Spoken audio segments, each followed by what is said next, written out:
Les voyageurs sous haute surveillance, au moins un Français se trouvait dans un vol Johannesburg-Amsterdam où une soixantaine de passagers ont été testés positifs à leur arrivée. Tous ont été placés en quarantaine dans un hôtel. Reportage Julien Gall.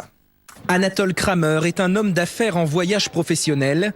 Hier, il décolle de Johannesburg en Afrique du Sud à bord d'un vol direction Amsterdam.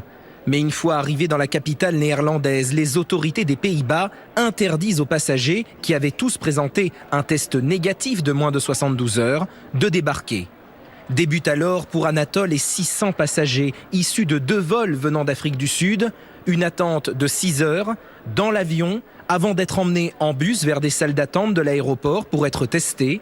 Pendant ce temps, aucun véritable protocole sanitaire ne semble avoir été mis en place. Les conditions dans lesquelles on a été parqué, isolé dans l'aéroport, ça ressemblait plus à de la détention qu'à un confinement organisé. Pas de gel mis à disposition, pas de masque mis à disposition. On a passé la journée ensemble, collés les uns contre les autres, beaucoup d'agitation. Les gens s'énervaient, enlevaient leurs masques. Puis les résultats des tests arrivent. 61 personnes, soit 10% des passagers, sont positives à la Covid. Le personnel de l'aéroport les isole et libère l'intégralité des autres passagers.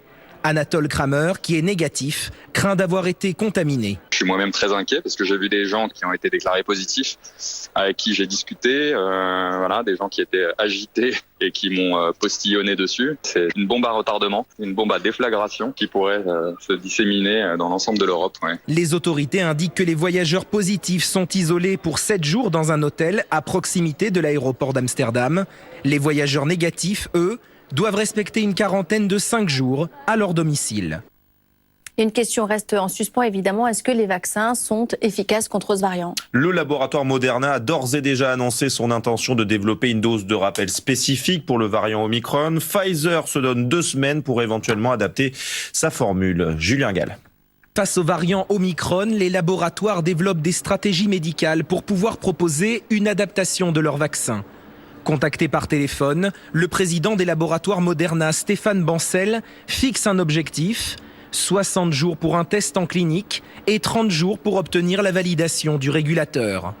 Le laboratoire Pfizer-BioNTech a quant à lui affirmé se préparer depuis plusieurs mois à ajuster son vaccin en moins de 6 semaines et à livrer les premières doses en 100 jours. Mais cet avis n'est pas celui des scientifiques. Pour ce virologue, le vaccin actuel qui stimule l'immunité des personnes vaccinées est suffisant.